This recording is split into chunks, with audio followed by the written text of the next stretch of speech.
지난 5월 저는 학교 일이 바빠서 좋아하는 등산을 거의 못해서 어느 주말 하루를 비워놓았습니다. 저는 서울 외곽에 있는 한 700~800m 되는 산들을 골라가면서 혼자서 등산을 하는데, 그날은 팔당댐 부근에 있는 예봉산을 등산하기로 했습니다. 전날 배낭을 다 챙겨두고 아침 일찍 출발하려고 아침 6시에 집을 나서면서 배낭 챙겨 메고 스틱 챙겨 들고 집을 나서기 바로 직전 현관문 앞에서 오늘 미세먼지가 어떻지 하고 미세먼지 웹을 열었습니다. 온통 빨간색이더군요. 미세먼지 상당히 나쁨, 초미세먼지 매우 나쁨. 그러면서 빨간 글씨로 경고까지 떠 있었습니다. 야외 활동 자제할 것, 위험하니 운동하지 말 것. 제가 그날 등산을 했게요, 안 했게요? 포기했습니다. 건강에 좋자고 운동하려고 나가던 참인데 미세먼지 내 몸에 몇 시간 동안 채울 일이 없어서 포기를 했습니다. 그날 모압 평지에 서 있었던 이스라엘 백성들도 한 가지 소식을 듣고서 갑자기 아름다운 들판이 눈물의 들판이 되고 말았습니다. 그 수많은 세월 동안 그들은 힘들게 광야길을 지나왔고 드디어 가나안 땅 문턱에 서 있었습니다. 그런데 하필이면 그곳에서, 하필이면 민족의 지도자인 모세가 가나안 땅에 못 들어간다는 하나님의 말씀을 들었기 때문이었습니다. 해발 835m 느보산 정상에 올라가 서게 되면 그림처럼 가나안 땅이 펼쳐집니다. 파란색하고 땅의 색깔하고 저 경계선 부분에가 요단강이 흐릅니다. 저 요단강을 건너면 파란색 부분이 바로 가나안 땅이기 때문에 그냥 들어가면, 산에서 내려가서 걸어 들어가면 되는 곳에서 하나님께서는 모세가 세상을 떠나게 될 것이라는 말씀을 들려주십니다. 깊은 실망과 분노에 사로잡혔을 것입니다. 하나님은 어떻게 저한테 이러실 수가 있어요? 제가 어떻게 하나님 섬겼는데요? 어떻게 하나님의 일을 감당해 왔는데요? 하나님 저한테 이러시면 안 되죠. 이런 소리가 절로 터져 나오는 그런 상황 가운데 서 있었습니다. 하나님의 말씀 듣고 모세가 바로 포기할 수 있었을까요? 포기할 수 없었습니다. 그래서 하나님 앞에 간절하게 눈물 젖은 기도를 올려드립니다. 하나님, 단 하루 저녁이라도 좋습니다. 단 한 걸음이라도 좋습니다. 저도 가나안 땅에 들어가게 해주십시오. 지난 40년 동안 이것을 바라보면서 달려왔는데 여기서 저만 못 들어간다니 하나님 너무하십니다. 하나님 한 번만 은혜를 베풀어 주옵소서. 간절하게 하나님 앞에 기도하는데 신명기 3장 말씀해 보게 되면 하나님께서 즉각적으로 응답 주십니다. 그것에 대해서는 앞으로 기도도 하지 말랍니다. 그만해도 족하니 이렇게 말씀합니다. 기도도 못하게 하십니다. 얼마나 속이 상했을까요? 얼마나 실망이 되었을까요? 근데 말씀을 자세히 보게 되면 모세는 그런 어려운 실망스러운 자리에서도 하나님의 뜻을 그대로 받아들이고 있습니다. 그리고 인생 마지막 순간을 하나님 기뻐하시는 것들로 채워가고 있는 것을 발견하게 됩니다. 그것이 무엇입니까? 자기는 못 들어가지만 가나안 땅에 들어갈 이스라엘 백성들, 그 땅에 들어가면 어떻게 하나님 섬기고 어떻게 말씀 기억하고 어떻게 하나님 섬겨야 할지 예배해야 될지에 대해서 하나님의 말씀을 전합니다. 그래서 신명기는 이렇게 죽음의 예고, 모세가 가나안 땅에 못 들어간다라고 하는 죽음의 예고와 그 말씀을 듣고 세 편의 설교와 그리고 마지막에 설교가 끝난 다음에 손을 들어서 이스라엘 백성들을 축복한 내용과 모세가 세상을 떠났다 하는 내용이 주 내용을 이루고 있습니다. 아마 모르기는 몰라도 아침에 한 번, 오후에 한 번, 저녁에 한 번 특별 집회를 열어서 하나님께서 전하라고 주신 말씀을 마지막에 지금 전하고 있었을 것입니다. 원망할 수 있는 자리였습니다. 실망할 수 있는 자리였습니다. 불평할 수 있는 자리였습니다. 왜 내 인생은 이렇게 힘들게 하시느냐고, 왜 나에게는 하나님께서 이렇게 가혹하게 하시느냐고 하나님을 향해서 따지고 싶은 그런 순간에 서 있었습니다. 그런데 그 어려운 순간에도 모세는 그걸 그대로 받아들이고 있습니다. 어떻게 이렇게 놀랍게 승리할 수 있었을까? 신명기 사가는 그 비결을 우리들에게 알려주면서 기다랗게 설명하지 않습니다. 이것저것에다가 자꾸 이 단어를 배치해서 모세는 이런 고백을 가지고 살았기에 그 죽음의 순간에도, 어려움의 순간에도, 인생의 마지막 순간에도 승리할 수 있었느니라, 이 사실을 전해주고 있습니다. 오늘 본문에도 나타나지만 신명기 34장 5절 말씀에 그 비결을 마지막 부분에서 이렇게 정리해서 알려줍니다. 여호와의 종 모세가, 여호와의 종 모세가 무슨 말씀이죠? 모세는 종으로 살았답니다. 대장 노릇하지 않았고요, 주인 행세하지 않았고요, 철저하게 하나님 앞에 엎드려서 저는 하나님의 종입니다, 종으로 살았답니다. 모세라고 하는 걸쭉한 지도자가 없었다고 한다면 그 모진 광야길을 어떻게 헤쳐나올 수 있었을까요? 하나님께서 은혜를 베푸시고 하나님께서 특별한 능력을 베풀어 주셨기 때문이지만은 하나님께서도 도구를 사용하시잖아요. 사람을 사용하시잖아요. 모세라는 도구가 없었다고 한다면 어떻게 그 오합지졸과 같은 이스라엘 백성들을 애굽에서 꺼냈을 것이며 그 백성들을 데리고 그 긴 세월 광야길을 헤쳐나올 수 있었을까요? 이런 사람들, 큰 역할을 하는 사람들, 큰 공을 세운 사람들, 큰 헌신을 한 사람들, 오래 섬긴 사람들, 큰 역할을 하는 사람들일수록 이러한 때 딱 대장 노릇하기 쉽습니다. 그런데 모세는 거기서 대장 노릇하지 않았답니다. 종으로 살았답니다. 모압 형제는 그렇게 눈물에 젖어들고 있었지만 그의 고백은 더 깊어지고 있었습니다. 간절해지고 있었습니다. 살아온 인생길을 돌이켜보니 은혜 아닌 것이 없습니다. 하나님의 은혜로 살았습니다. 하나님의 도우심으로 여기까지 왔습니다. 여러분, 어려운 가운데서 코로나로 묶여서 우리는 2020년을 시작했었는데 돌이켜보십시오. 하나님의 은혜로 여기까지 살아왔습니다. 교회 창립 66주년을 기도로 준비하고 계시는 여러분, 지난 60여 년 세월 동안 가난하고 배고프고 서럽던 시절에 고향 떠나 서울 와서 단칸 새방에서 살아가면서 뜯어진 문풍지 사이로 겨울 달빛이 서리던 때 고향 생각하며 눈물 지으면서 그렇게 서울 생활 시작했는데 그 길고 가난하고 배고프고 힘들던 시간 하나님께서 여기까지 인도해 주셨습니다. 하나님의 은혜로 살았습니다. 모세가 그 은혜를 지금 떠올리고 있는 것이지요. 하나님의 은혜로 살았습니다. 내가 한 것이 아니라 하나님께서 하셨습니다.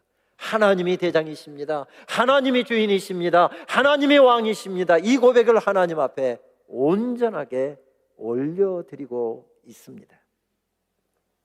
우리는 예배 자리에서 이러한 고백을 하나님께 올려드리는 사람들이고, 예배 공동체는 바로 이 고백을 하나님께 올려드릴 뿐만 아니라 이 고백을 새롭게 하는 자리지요. 지난 주간에 사랑하는 어머니를 먼저 천국에 보내고 눈물 짓고 앉아 예배드리는 성도님이 앉아 계십니다.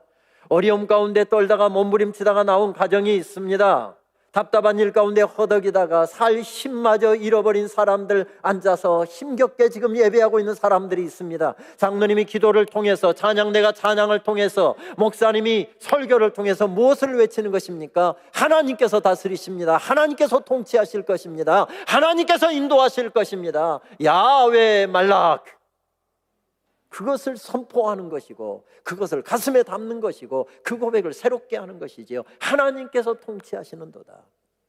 그래서 예배 공동체에서 올려드렸던 찬양이자 기도이자 선포했던 말씀들을 담고 있는 시편 말씀을 보게 되면 가장 많이 나타나는 단어가 할렐루야라고 하는 단어, 여호와를 찬양하라 라고 하는 단어, 히브리어라고 한다면 두 번째로 많이 나타나는 단어가 앞서 말씀드린 야훼 말라, 그 여호와께서 통치하시는도다. 이 히브리어가 많이 나오고 있습니다. 그렇습니다. 그 고백을 가진 사람들, 그 고백으로 살려고 모인 곳이 바로 교회입니다. 그러므로 교회 속에 이 고백이 약해지게 되면 교회는 부패하게 되어 있습니다. 병들게 되어 있습니다. 중세교회가 왜 그렇게 병들었습니까? 이 고백이 약해졌기 때문에 그렇습니다. 종교개혁자들이 바로 이 고백을 새롭게 하고 하나님의 왕 되심, 교황이 하나님의 자리에 앉아있는 것, 하나님이 그 자리에 앉으시도록 교회를 개혁한 것, 이것이 바로 종교개혁 아니었습니까? 우리가 즐겨 부르는 찬송 478장 참 아름다워라 라고 하는 찬양은 미국 뉴욕주에서 목회했던 멜티비 뱁콩 목사님이 1901년에 작사한 찬송입니다. 뉴욕주에는 메인주부터 나오는 그 산맥들이 있어서 굉장히 원시림들이 우거져 있었는데 아침마다 목사님이 산책을 나갈 때면 가족들에게 그렇게 이야기를 하고 나갔답니다. 우리 아버지가 지으신 세계 보러 갔다 올게요. I'm gonna have to see my father's world. 항상 그 이야기를 하고 아침마다 나갔답니다. 이분이 42살의 젊은 나이로 갑작스럽게 세상을 떠났습니다. 유품들을 정리하다 보니까 책상에 깨끗하게 정리된 6연으로 되어 있는 시가 정리되어 있더랍니다. 제목이 없었습니다. 가족들이 거기에다가 시의 제목을 붙였는데 늘 그가 했던 이야기처럼 This is my father's world. 이것은 우리 아버지의 지으신 세계, 이것은 우리 아버지가 다스리시는 세계, 이런 제목을 붙였습니다. 그의 친구였던 프랭클린 셰퍼드라고 하는 사람이 그 가사에다가 곡절을 붙여서 그가 편집하고 있었던 찬송가 알렐루야의 이 찬송을 최초로 실었습니다. 지금 현재 85개국 언어로 번역이 되었고요. 이것이 전 세계에서 주일마다 특별히 이런 만추의 아름다움이 가득 보인 이런 계절 속에 올려드리면 딱 좋은 찬양이지요. 본래 가사는 6절로 되어 있는데 미국 연합감리교 UMC죠. 찬송가를 개편하면서 이것을 3절로 축약해서 실었습니다. 1935년에 감리교 목사죠 소설가이기도 한 전영택 목사가 이 가사를 번역을 해서 신편 찬송가라고 하는 우리말 찬송에 이 찬송을 실었습니다. 우리가 참 즐겨 부르는 찬송이죠.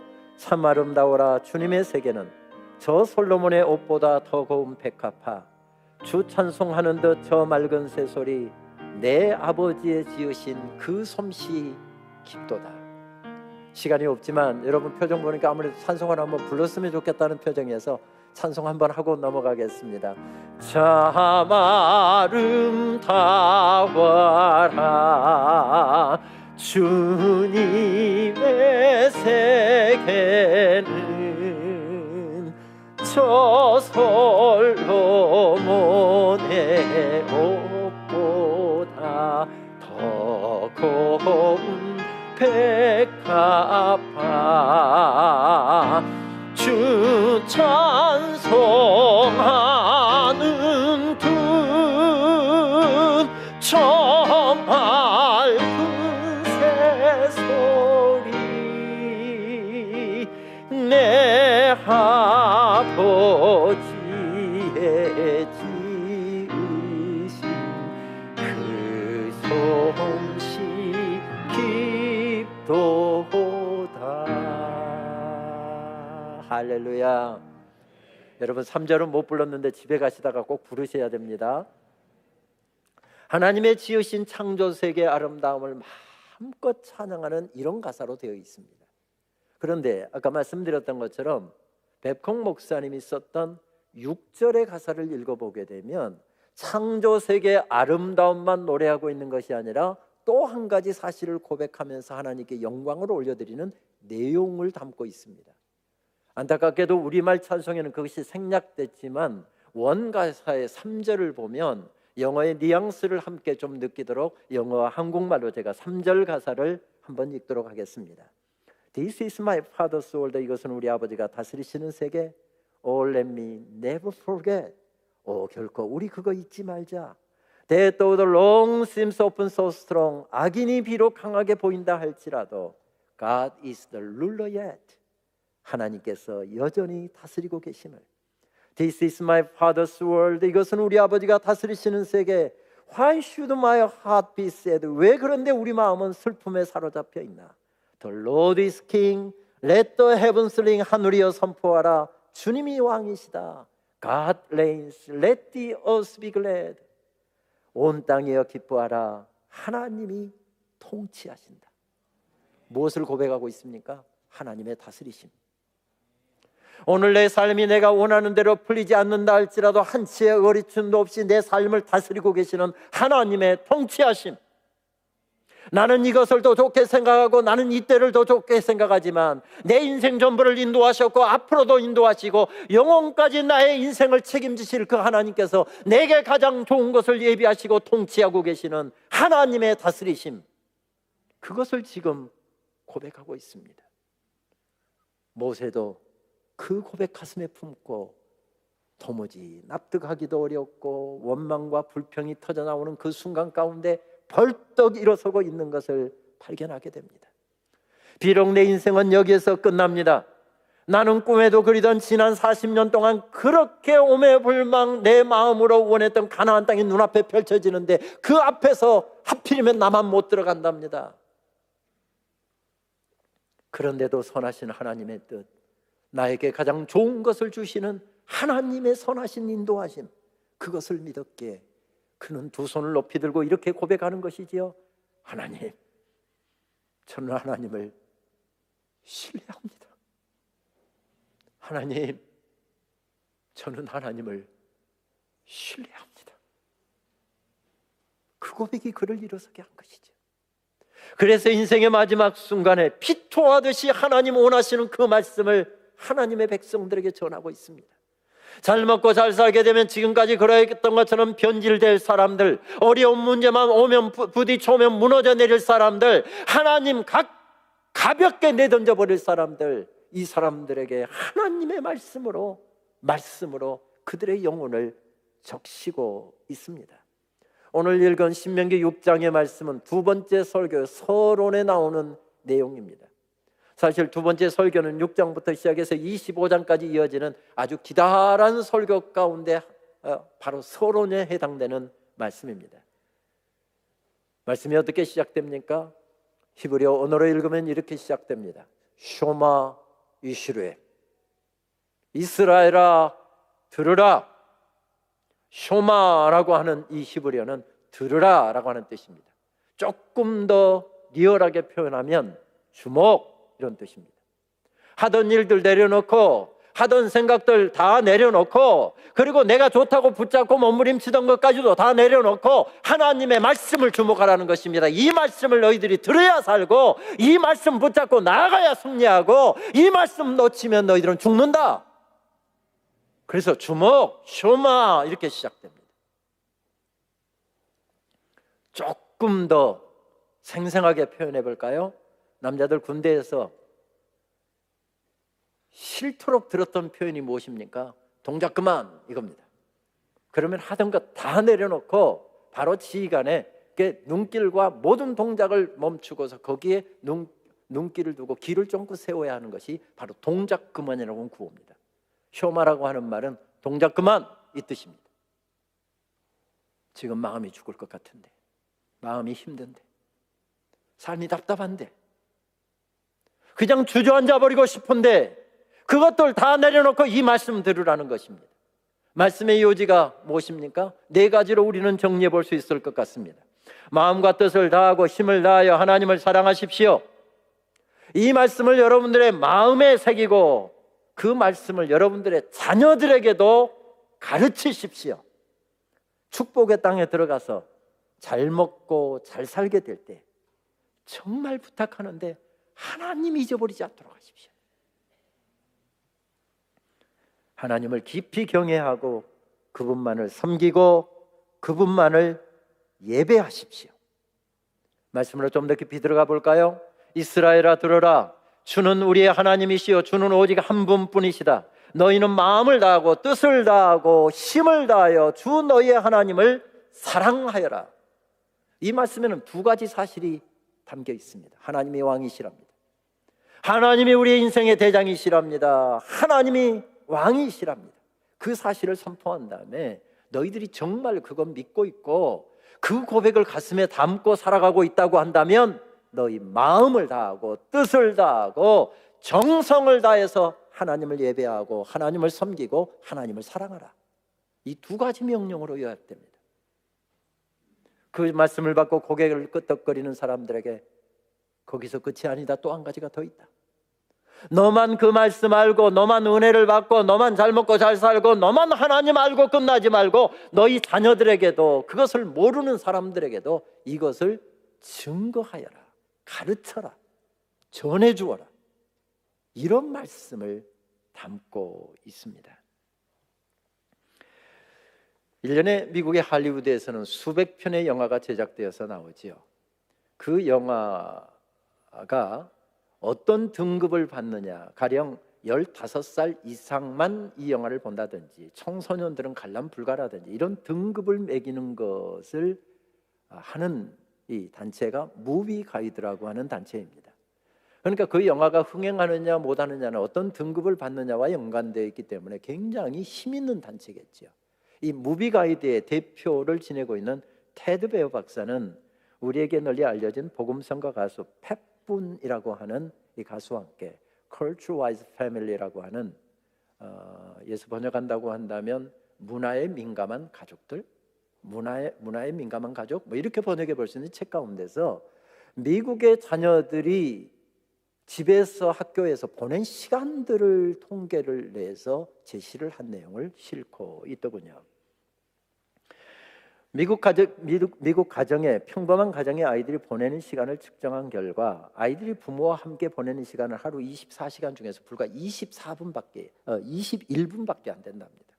그러니까 그냥 밥 먹고 텔레비전 보고 함께 보고 그것이 아니라 자녀하고 진지하게 앉아서 눈과 눈을 마주대고 이렇게 대화하는 시간은 불과 21분밖에 안 된답니다. 그런데 미디어, 텔레비전, 컴퓨터, 인터넷, 게임기, 스마트폰 이런 것에 시간을 보내는 것은 하루 10시간이 넘는답니다. 아무리 부모가 대단한 사람이고 영향력 있는들 21분하고 10시간이 게임이 될까요? 여러분 가정에서 아이가 막 막무가내로 때를 씁니다. 아무리 달래도 울음을 그치지 않습니다.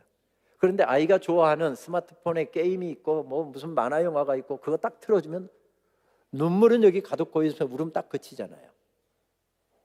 이 미디어, 스마트폰 속에는 아이들의 혼을 빼앗아가는 그런 많은 것들이 담겨 있기 때문에 그렇습니다. 미국 기독교 가정에서 자란 아이들 시간도 통계를 냈는데요. 17세가 될 때까지, 17세까지, 그러니까 18세부터는 성인으로 들어가니까 보통 아이들이 일주일에 한 번씩 교회에 와서 1시간 이상을 교회에서 예배드리고 하나님의 말씀을 듣고 한다고 가정을 했을 때, 교회 안 다니는 아이들 말고요, 한 주도 빠지지 않고 잘 교회에 나오는 아이들을 계산으로 했을 때 교회에서 보내는 시간은 평균 800시간, 가족들과 함께 보내는 시간은 약 2000시간, 학교에서 보내는 시간은 11,000시간, 아까 말씀드렸던 미디어 앞에서 보내는 시간은 63,000시간이랍니다. 아무리 대단한 프로그램을 한들 시설을 갖춘들 800대 63,000이 비교가 되겠습니까? 비교가 안 됩니다. 그래서 이것은 특정 부모에게만, 교회 안 다니는 아이를 두고 있는 그런 부모님들에게만 전하는 말씀이 아니라 온 교회, 하나님의 왕 되심과 하나님의 살아계심과 하나님의 대장 되심과 하나님의 은혜로 살아간다라고 하는 고백을 가지고 있는 사람들에게 공통적으로 주시는 말씀입니다. 먼저는 무슨 말씀을 주고 계시죠? 부모 세대인 너희들이 먼저 하나님의 말씀 앞에 바로 서라. 그리고 너희들 자녀들 그 다음 세대까지 세워라. 이런 말씀을 주고 있습니다. 무슨 말씀이죠? 누군가 우뚝 서 있을 때 하나님의 역사는 세워진답니다. 하나님의 교회는 세워진답니다. 가정도 세워진답니다. 자녀도 세워진답니다. 누구가 우뚝 서 있을 때 민족도 세워진답니다. 우리 민족이 캄캄한 어둠 가운데 있을 때 이 땅에 달려온 선교사들, 특별히 미국의 북장로교 선교사들 몇 사람들은 평양 땅에 주목하기 시작했습니다. 언젠가 저 평양 땅은 복음의 전초기지가 될 것이고 중국으로까지 뻗어나가는 중요한 교두보가 될 것이다. 그 지리적인 이치를 중요하게 생각해서 평양 땅을 주목했는데 그 당시에 평양 감사가 얼마나 이 종교에 대해서 세국 정책을 썼는지 그 땅에는 크리스찬이 한 명도 없었습니다. 서울에는 벌써 여러 교회가 세워졌고요. 지방 경상도나 호남이나 충청도 지역에는 벌써 여러 교회가 크리스찬들이 생겨났는데 평양 땅에는 크리스찬이 한 명도 없었습니다. 그곳에 선교 스테이션, 선교부라고 그러죠. 선교부를 세워서 선교를 시작합니다. 가서 복음을 전하기 전에 평양 감사에 의해서 평양 감옥에 먼저 갇혔습니다. 그리고 사형 언도까지 내려졌습니다. 복음도 전해보지 못하고 그들은 꼼짝없이 그 땅에서 죽임을 당하게 될 상황인데, 서울에 있는 미국 공사가 그 사실을 알고서 본국에다 타전을 냈습니다. 그리고 미국에서 고종 황제에게 직접 압력이 왔습니다. 우리 국민을 지금 감옥에 가두었다는데 아무 죄도 없이 당장 풀어주지 않으면 우리가 가만히 있지 않겠다. 그런 압력을 행사해서 선교사들이 풀려났습니다. 그리고 선교사들이 제일 먼저 한 일은 어린 아이들에게 말씀을 전하는 것이었고, 그 중에서 또이또이한 젊은이들 두 사람을 데려다가 한 선교사는 자기 사랑방에서 아이들을 가르치는 학교를 시작했습니다. 그렇게 사랑방에서 두 아이를 놓고 시작되었던 학교는 6년 후에 일기 졸업생들 7명을 배출했습니다. 우리나라 최초의 목사들인 길선주, 이기풍, 한석진 이런 분들의 7명이죠.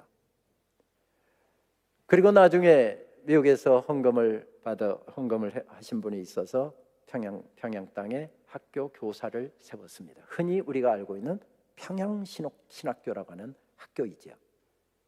그런데 일회 졸업생인 길선주 목사님의 졸업장을 보게 되면 평양신학교라고 써 있지 않고 조선장로의 신학교라고 써 있고요, 어떤 다른 문서를 보게 되면 평양장로의 신학교 이렇게 써 있습니다. 지금 제가 섬기고 있는 장로의 신학대학교의 전신인 평양장로의 신학교 이야기입니다. 벌써 내년이면 개교 120주년을 앞두고 그 준비로 지금 분주하게 보내고 있습니다. 특별히 우리 장석교회에서는 저희 장신대를 참 많이 이해서 기도도 해주시고 후원을 해주셔서 그동안 하나님께서 맡겨주신 사명, 하나님의 종들을 배출하는 사명을 잘 감당해 왔습니다. 자, 그러면 우리 북노회를 포함해서 장신대를 염려하는 분들이 많이 계셔서 그냥 지금 제가 총장 대행을 맡고 있어서 간단히 기도해 주십사 하고 말씀을 드리면, 총회에서 파송한 이사들이 규정과 또 구성원들의 모든 이야기를 따라서 합법적으로 22대 총장을 선출했는데, 지난 105회 총회에서 투표를, 그것도 처음 있는 일이었죠, 투표로 총장 인준을 부결시키고 말았습니다. 학교는 상당히 어려움 가운데 빠질 수밖에 없었습니다. 문제는 그 이유는 동성애를 방조한다 혹은 동성애를 찬성한다라고 하는 이야기 때문에 많은 분들이 학교를 공격해 왔습니다. 그러나 그것은 사실이 아니고요, 저를 포함해서 80여 명의 교수들 동성애를 동조하거나 찬성하는 교수는 한 사람도 없습니다. 그래서 오직 했으면 제가 총장 대행을 시작하고 난 다음에 우리 80명 연서로 전부 다 우리는 동성애를 찬성하지 않습니다, 교단의 규정을 우리는 그대로 준수하며 교육하고 있습니다, 이걸 신문 광고를 내자고 하는데 우리가 뭐하러 그런 긁어부스럼을 만드느냐, 제가 지금 막고 있습니다. 신대원에 들어와서 목사가 되려고 들어오는 사람 치고 동성애를 찬성하거나 나중에라도 동성애를 동조한다는 것이 밝혀지게 되면 신대원 졸업반 때도 입학이 취소됩니다. 이런 서약서까지 쓰는 학교는 한국에 여러 신학교들이 있지만 저희 장신대밖에 없습니다. 아시는 대로 우리 교단의 큰 교회에서 세습을 하게 되면서 학생과 교수들이 그것을 지난 시간 동안 그걸 바로잡기 위해서 앞장서 하다 보니까 그것 때문에 동성애 프레임을 씌우고 있는 것일 뿐입니다. 중요한 것은 우리 교단의 교역자를 양성하는 중요한 일들을 하고 있는 학교인데, 지금까지 그렇게 해주신 것처럼 앞으로도 좀 많이 기도해 주시면 감사하겠습니다. 드리려고 하는 말씀은 평양 땅에 그 캄캄하고 아무것도 없는 사랑방에 사랑방에 학생들 2명 놓고 시작했던 학교가 지금은 학생들 2,500명과 교직원들 160여 명이 되는 큰 학교로 성장을 했습니다. 그리고 이날까지 세계 선교와 우리 교단의 목회자 양성이라고 하는 큰 사명을 감당했습니다. 누군가가 서 있을 때, 그 캄캄한 땅에도 누군가가 서 있을 때 이렇게 세워지는 역사는 일어난 것이지요. 우리 용남 목사님을 포함해서 우리 부목사님들 또 거쳐가신 대부분의 목사님들은 다 저희 장신대에서 교육자 훈련을 받은 분들입니다. 앞으로도 이 사명을 잘 감당할 수 있도록 여러분 특별히 기도해 주시면 감사하겠습니다. 3년 전 개교기념 행사가 진행될 때가 생각이 납니다. 국제학술대회 등 다양한 행사가 진행되고 있었지요. 그 중에서 특별히 정지은 작가의 이 목공예를 통해서 십자가를 만든 여러 한 50여 개 작품들이 전시된 적이 있습니다. 그 중에서도 단연 저의 눈길을 끌었던 작품은 통곡하는 여인이라고 하는 제목이 붙어있는 작품이었습니다. 저는 여러 차례 그 전시 앞에 가서 서 있었고 그 작품 앞에 서 있었습니다. 왜냐하면 한 여인이 지금 엎드려서 강대상 앞인지 십자가 앞에 엎드려 있는데, 저 앞에 계단 모양이 있는 것 보니까 여기 강대상 밑에 지금 엎드려서 기도하고 있는 것 같습니다. 그런데 그 앞에 지금 빨간 동그라미가 쳐져 있는 부분에 그 여인의 앞에 눈물이 강수를 이루고 있습니다. 저것은 가만히 생각해 보니 새벽마다 저를 위해서 기도하셨던 저희 어머니의 이야기여서 여러 차례 거기 가서 서본 적이 있습니다. 하나님께서 그때마다 제게 들려주신 음성이 있었습니다. 사랑하는 아들아, 오늘 필요한 사람은 어려움 앞에서 절망하고 불평하고 좌절하고 답답함 앞에서 방황하고 하나님 원망하는 사람이 아니라 십자가 앞에 엎드리는 사람이란다. 엎드려 눈물로 기도하는 사람이 있을 때 세워지는 역사는, 하나님의 역사는 지금도 계속된단다. 그것이 하나님께서 제게 주신 음성이었습니다. 신대원 3학년 학생들이 졸업을 하려고 하면 반드시 거쳐야 되는 관문이 여러 가지가 있는데, 그 중에 하나가 설교 본문을 일주일 전에 딱 주어진 본문을 가지고 설교를 준비해서 학생과 교수 앞에서 설교를 시연하고 평가를 받는 그런 수업입니다. 우리 최 목사님도 그 관문을 우수한 성적으로 통과하셔서 지금 목사님이 되신 것입니다. 굉장히 엄격하게 진행되다 보니까 학생들이 모두 다 긴장을 합니다. 언젠가 수업을 진행할 때 한 학생이 와서 저에게 물었습니다. 교수님, 어떻게 하면 이 과목에서 점수를 잘 받을 수 있습니까? 그래서 제가 바로 답을 했습니다. 너무 설교 잘하려고 하지 마라. 오늘 본문을 통해서 하나님께서 말씀하시는 바를 정확하게 알아서, 정확하게 발견해서 그것을 너의 설교 속에 담아내려고 해라. 별로 기대했던 대답이 아닌 것 같아서 학생이 알겠습니다, 교수님 감사합니다 하고 실망하는 눈빛으로 돌아서기를 제가 뒷꼭지에다 대고 한마디 더 했습니다. 교수를 울리면 무조건 A 플러스다. 그런데 그 교수가 강팍해갖고 잘 안 온다는 데 문제가 있습니다. 지난 학기도 130여 명이 제 앞에서 설교를 했는데 한 명도 저를 울리지 못했습니다. 교수가 강팍한 것은 사실인 것 같습니다. 그런데 그 학기에 한 학생이 저를 울렸습니다. 바로 그 질문했던 그 학생이었습니다. 그 학생은 설교 가운데 치매에 걸린 자기 할머니 이야기를 하더군요. 할머니가 80이 넘었는데 80이 넘은 할아버지가 시골 고향에서 할머니를 어떻게 건사할 수가 없어서 도시에 나가서 살고 있는 자녀들이 한 주씩 휴가를 내서 조를 짜서 어머니를 돌보게 되었답니다. 도시에서 목회하는 그 학생의 아버지도 한 주 휴가를 내서 어머니를 돌보게 되었답니다. 그런데 어머니는 모든 것을 다 잊어버렸습니다. 평생 눈물로 기도했던 사랑하는 자녀들의 이름도 잊어버렸고 얼굴도 잊어버렸고요, 60년 넘게 산 남편의 얼굴도 잊어버렸고요, 평생 오르내렸던 교회당 가는 길도, 교회 가는 시간도 잊어버렸습니다. 그리고 가꾸셨던 논밭에 가는 길도 다 잊어버렸습니다. 그런데 어느 날 할머니가 밤낮이 바뀌어서 잠을 잘 안 주무시는데 낮잠을 주무시더니 눈을 딱 뜨는데 앞에 시계가, 벽에 걸린 시계가 작은 바늘이 4자로 오고 큰 바늘이 12자로 가고, 그 광경을 딱 보더니 막 불이 나게 일어나서 옷을 챙겨 입고 찬송가를 들더니 밖으로 막 나가시더라는 겁니다. 치매 걸린 어머니 잊어버리면 큰일 나잖아요. 어머니 어디 가세요? 하고 어머니 붙잡았더니 아들 보고 누구세요? 그러더랍니다.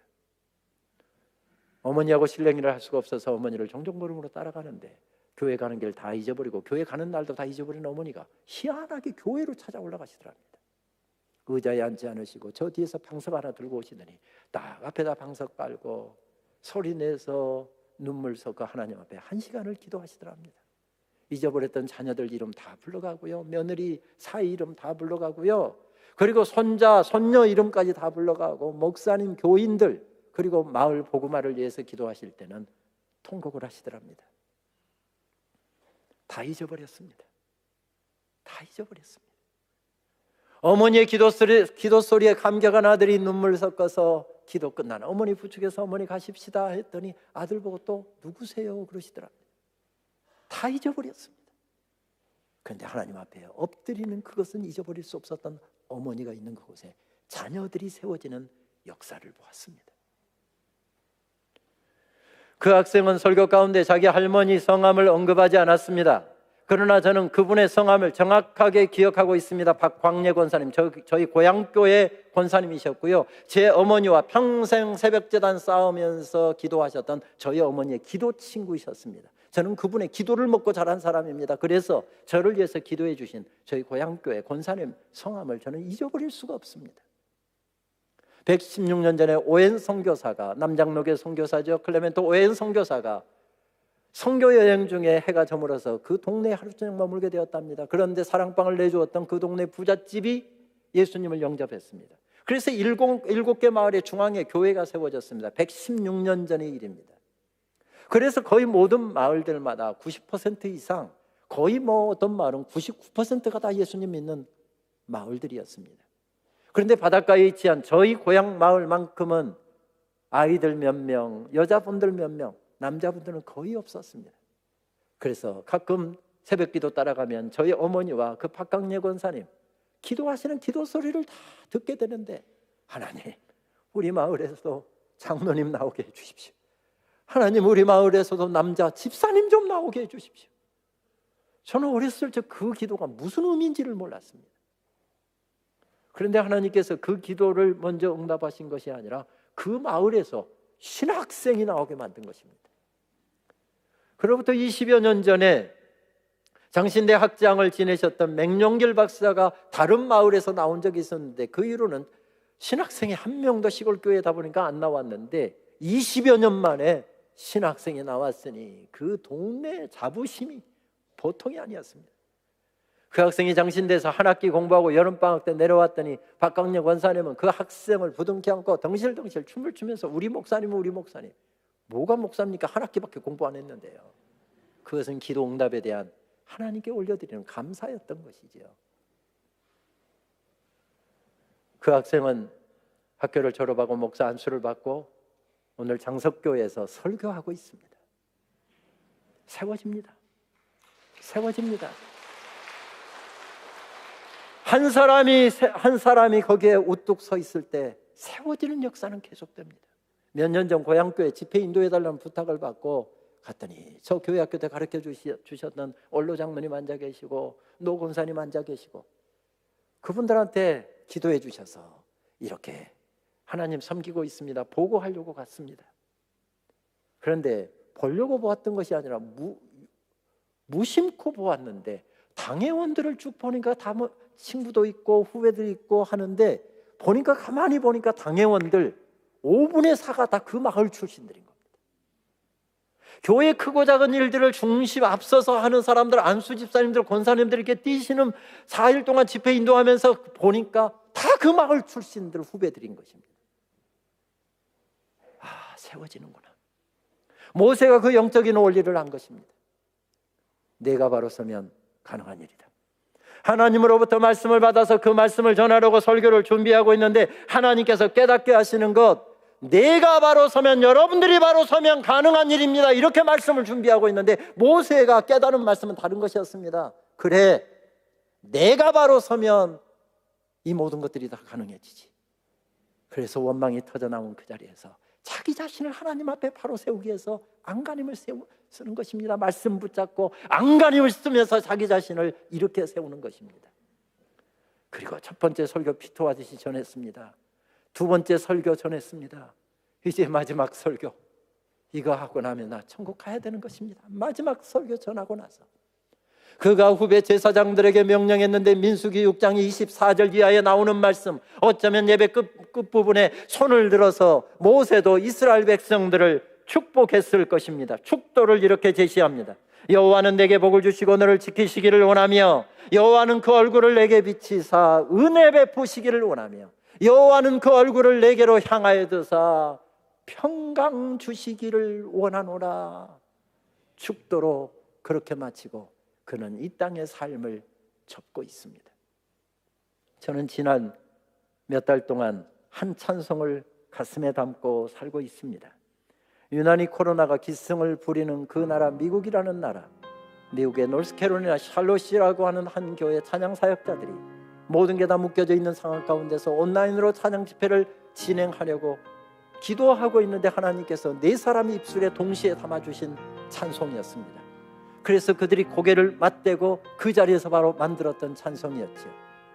또 조지아 애틀란타도 굉장히 코로나가 기승을 부리고 있는데 그 땅에서 찬양 사역으로 온 미국 전역과 세계 교회를 섬기고 있는 패션시티 처치라고 하는 교회에서 그 노래를 심포니 버전으로 바꾸어서 코로나로 묶여있고 코로나로 힘들어하고 있는 전 세계를 향하여서 손을 들어서 하나님의 축복을 전하는 노래가 더 블레싱이라고 하는 노래였죠. 저는 이 땅의 예배 회복을 위해서 기도하고 지금 많은 코로나 하루에 10만 명이 발병 확진자가 나와서 그 미국 땅을 위해서 기도하고 그게 애틀란타 땅에 제 두 아이들이 지금 집에 갇혀서 온라인으로 공부를 하고 있어서 그래서 이렇게 제 기도가 간절한 모양이다, 손을 들 때마다 눈물이 이렇게 나오는 모양이다, 그렇게 생각했습니다. 그런데 아니었습니다. 언젠가 6시간 스트레이트 강의를 마치고 나와서 혹시 무슨 온 전화 없나 하고 핸드폰을 열었는데 보니까 미국에서 아는 장로님이 카톡 문자를 보내왔습니다. 보았더니 목사님 기도해 주셨던 정 무슨 집사님이 바로 전에 천국에 가셨습니다. 임종마당에서 김은용 목사 한번 봤으면 좋겠다, 김은용 목사님 한 번만 봤으면 좋겠다, 저를 그렇게 그리워하면서 돌아가셨다는 것입니다. 제가 박사과정 공부하면서 주를 넘어서 메릴랜드 주에 3시간 고속도로 타고 가서 주말에 사역했던 교회, 그때 막 예수님 막 믿기 시작한 분이었습니다. 그분에게 믿음 심어주려고, 복음 심어주려고 얼마나 안간힘을 썼는지 모릅니다. 그래서 이제 신앙이 들어가기 시작했고 제가 학위 마치고 귀국하려고 했을 때 목사님 한국 가지 말고 우리하고 살아요, 목사님 정말 잘생기고 목사님 원하신 대로 신앙생활도 열심히 할 테니까 제발 한국 가지 말고 우리하고 같이 살아요. 그래서 저는 한국에서 담임 목회하다가 하나님께서 공부할 소명을 주셔서 미국에 왔는데 마쳤으니 아무것도 결정되고 없지만 소명을 따라서 한국에 갈 수밖에 없습니다. 기도하면서 저 좀 보내주십시오 했더니 마지막 예배 가운데서 손을 들어 저를 축복하며 보내주셨던 그 집사님 부부였습니다. 너의 가는 길에 주의 평강이 있으리, 평강의 왕 함께 가시니 너의 가는 길에 주의 축복이 있으리, 영광의 주와 함께 가시니 내가 받는 모든 땅 주님 다스리시리, 너는 주의 길을 예비케 되리. 그런 분이 마지막 지금 임종의 순간에 서 있습니다. 그래서 하나님께서는 저를 그렇게 손을 들게 하셨고 어느 부분을 찬송할 때면 그렇게 저로 하여금 울게 하셨구나 깨달으면서 전율을 했습니다.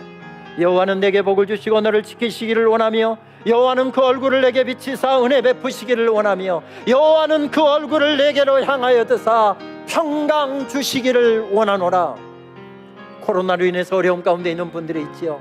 답답함 가운데 허덕이서 나오신 분들이 계시지요. 이것도 묶여있고 저것도 묶여있고 다음 주가 추수감사절이라는데 사업이 안 돼서 장사가 안 돼서 어떻게 또 추수감사절 예물은 준비할까, 그렇게 마음 무거운 분들 있지요. 하나님께 고백을 올려드리십시오. 여러분들의 정성을 올려드리십시오. 지난 한 해 동안 살아온 날 동안에 하나님께서 우리에게 베풀어 주신 은혜를 깊이 생각하면서 하나님께서 이렇게 어려운 때 우리를 향해서 축복하고 계심을 믿으면서 감사를 하나님께 올려드리십시오. 모압 평지에 서 있던 이스라엘 백성들을 축복하라고 하신 하나님께서 오늘 부족한 종에게도 손을 들어서 사랑하는 주의 자녀들을 이렇게 축복해라 말씀하십니다. 애틀란타의 패션시티 처치에서 심포닉 버전으로 전 세계 코로나로 힘들어하는 사람을 향하여 손을 들어서 축복을 전하였던 그 찬양을 잠시 들음으로 말씀을 맺도록 하겠습니다.